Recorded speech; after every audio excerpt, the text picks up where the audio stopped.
I'm Josh Rubenstein, the Public Information Director for the Los Angeles Police Department. The LAPD is embarking on a new effort to provide you with more information about what we call critical incidents. Incidents where an LAPD officer used physical force against a criminal suspect or another member of the public that resulted in serious injury or death. These new community briefings will provide you information about circumstances when a suspect has been admitted to the hospital after force was used, if a person dies while in LAPD custody, and situations when an officer used deadly force regardless of whether anyone was injured. Our community briefings will show you physical and digital evidence, including photographs of the scene, pictures of any weapons recovered, audio recordings of 911 calls, radio transmission recordings, and video footage from our body-worn and digital in-car video system. While the information we will provide is based on a preliminary investigation, and not all the facts and circumstances are known, it's our goal to provide you with a better picture and understanding of what we do know about the incident and how we go about evaluating the facts and circumstances to determine whether the officer's actions met the high standards expected of all LAPD officers who protect and serve the communities of Los Angeles. 2 items of caution. First, this community briefing is an overview based on an active and ongoing investigation that will take several months to complete. What you're about to see is based on our understanding of the incident today and may change as we collect and analyze additional evidence and interview witnesses. Second, the images and information you're about to see may be disturbing to some. When a police officer uses force to arrest a suspect or defend against an attack, it can be graphic and difficult to watch. Viewer discretion is advised, especially for young children and sensitive viewers.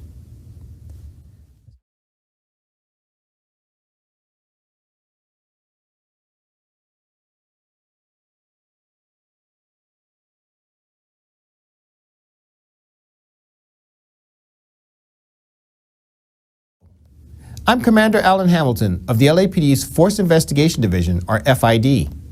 FID is responsible for conducting the investigation of critical incidents involving Los Angeles police officers and suspects or other members of the public when a use of force causes serious injury or death.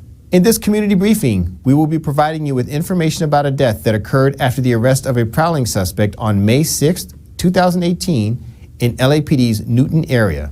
This incident began at about 11:48 a.m. when LAPD received a 911 call from a person living in the Newton area who reported seeing a prowler in the area near Town Avenue and Vernon Avenue in Los Angeles. The caller provided a description of the suspect and indicated that he may be breaking into cars.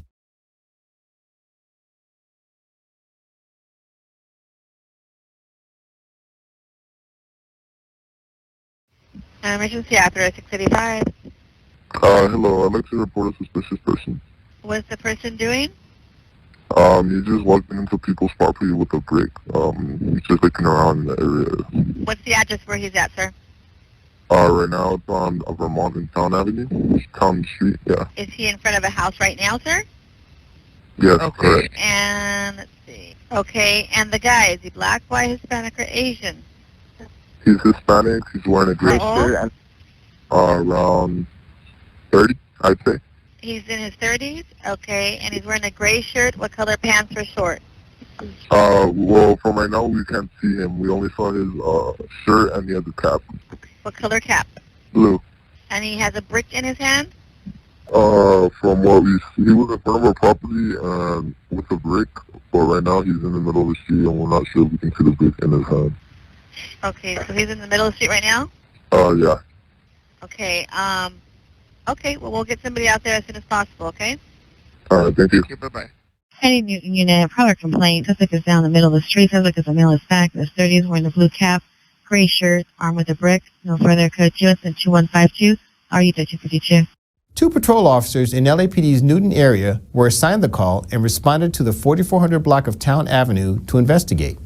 When the officers arrived, they located the man described in that 911 call standing in the middle of the street. He was later identified as Jose Chavez, a 24-year-old resident of Los Angeles. Officers tried to talk with him, but he did not respond to any of the officers' questions. Both of the officers who responded to this call were wearing LAPD-issued body-worn video cameras. These cameras are worn on the chest of the officers and captured the interaction with Chavez soon after the officers arrived on scene. Here is the body-worn video footage from the passenger officer. You are going to see him trying to communicate with Chavez, and he asked Chavez several times whether he was okay.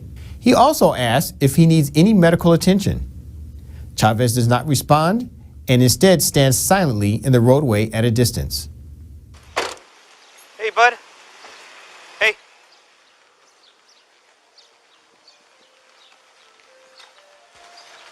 Hey, vives por aquí or what? You live around here?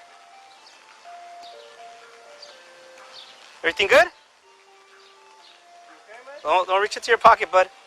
Don't reach into your pocket. Huh? You okay, man? Yeah. People are concerned for you, man. You good? You okay? Yeah?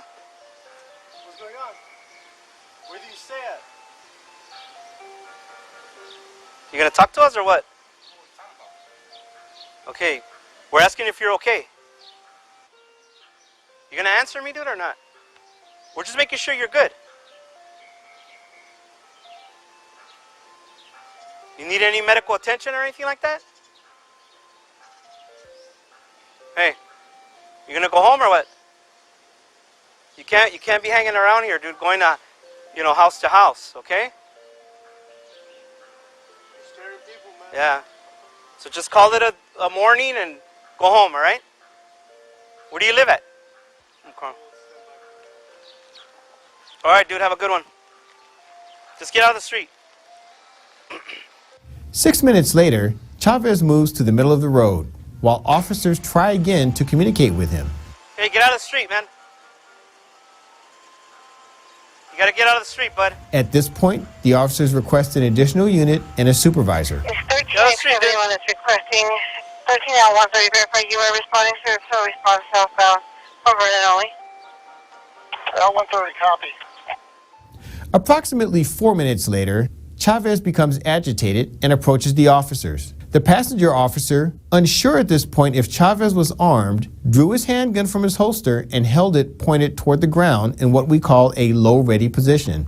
This position is permitted when an officer reasonably believes that the situation may escalate to the point when deadly force is necessary. Bear in mind that the angle of the body-worn video camera is capturing images at mid-chest level, so you may not be able to see the actual angle of the officer's weapon is not directed at the suspect's body. At this point, the officers also request a backup unit, which enables one or more patrol cars to activate their emergency lights and siren to respond should it become necessary. As the additional police officers arrive, Chavez runs south on Town Avenue toward Vernon, turning abruptly towards a home. Stay right there, dude. Hey, all right. Hey, stay right there, bud. Stay right there. Stay right there. We're trying to help you, dude. Relax. Relax. Relax. Relax. Relax. I got you. I'll go over there. Hold on. Hey, stay right there, man. Just let him run, dude. Let him run. He's back in his area. Open this door again if you can. He runs onto the porch and knocks on the door. The occupants opened the door, saw Chavez, and then shut the door, not letting him in. About 15 minutes after the initial response, Chavez picked up a large metal dustpan and began swinging it around. Officers tell Chavez if he does not drop the weapon, he will be tasered or shot with a beanbag shotgun. These warnings were provided in both English and Spanish. You do not go to the streets. If you do not comply with us, you will get tased and or beanbag. Beanbag shotguns are Remington 870 shotguns. They fire a 1-inch square sock filled with small metal pellets and are used when trying to take a suspect who is physically resisting or poses a threat of physical harm into custody. In the next videos, we hear officers discussing an RA.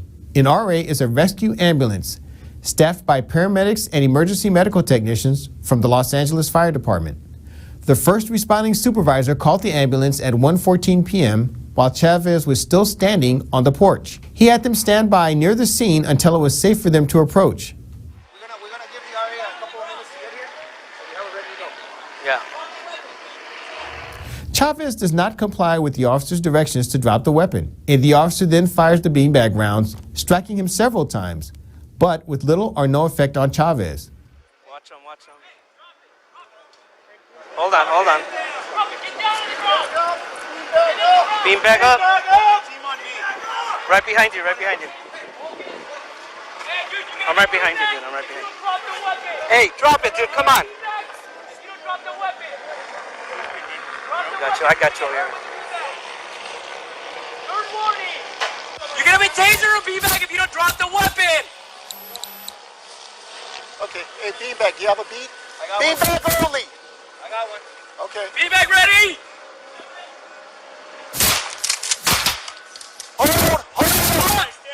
Hold, stand by. Drop it. At some point during the interaction, Chavez picks up a white flower and holds it towards officers as they continue to direct him to surrender peacefully. A short time later, he locates a container of automotive fluid and inhales fumes from the container, what is sometimes referred to as huffing. He then pours the automotive fluid on his arms and legs, and then picks up a large metal pipe from the ground.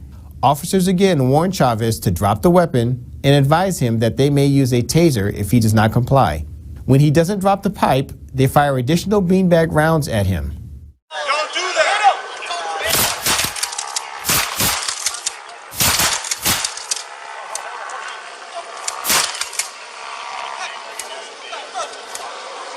Drop it, down. Drop it. Get covered. Get covered. Cover. After approximately 32 minutes of trying repeatedly to get Chavez to drop the weapons he acquired while in front of the resident's house, they determined that they will attempt to use a taser.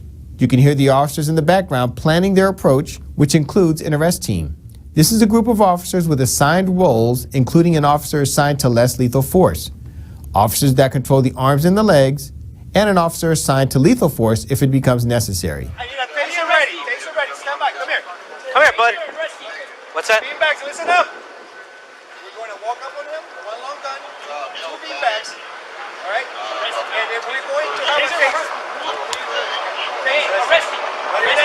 Keep in mind, he's got a shovel in his chest. Get on the ground! Get on the ground! Arrest him, taser. You got a taser? You got your taser? Hey, come on, dude! Taser. Wait, watch out. He's down. Watch out. Get him, guys, get him. Watch out. Hey, grab his legs. Hey. Stop resisting. Stop resisting. Your hands. Stop resisting. Got it. Stop resisting. Two cups. You got it, Tony. You got it. There you go.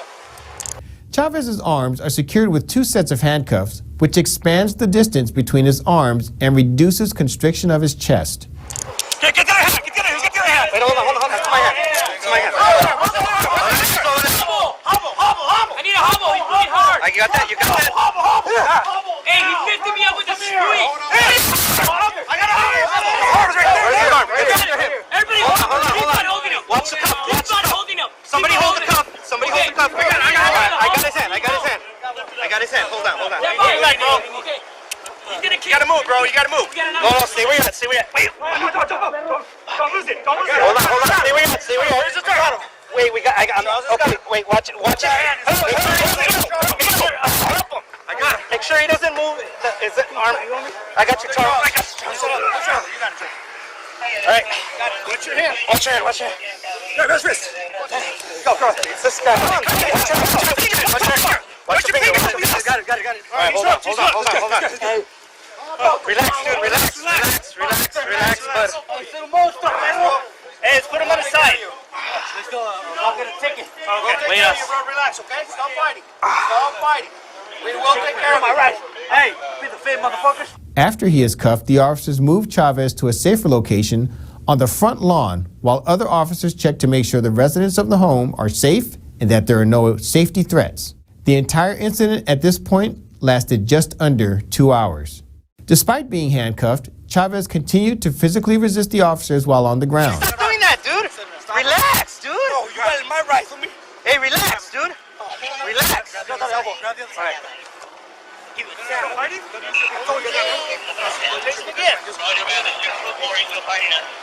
Stop it, dude. Relax, man. Hey, compa, ya estuvo. Hey. Here, you'll see him spit in the direction of nearby officers. Ya relájese, compa, ¿ok?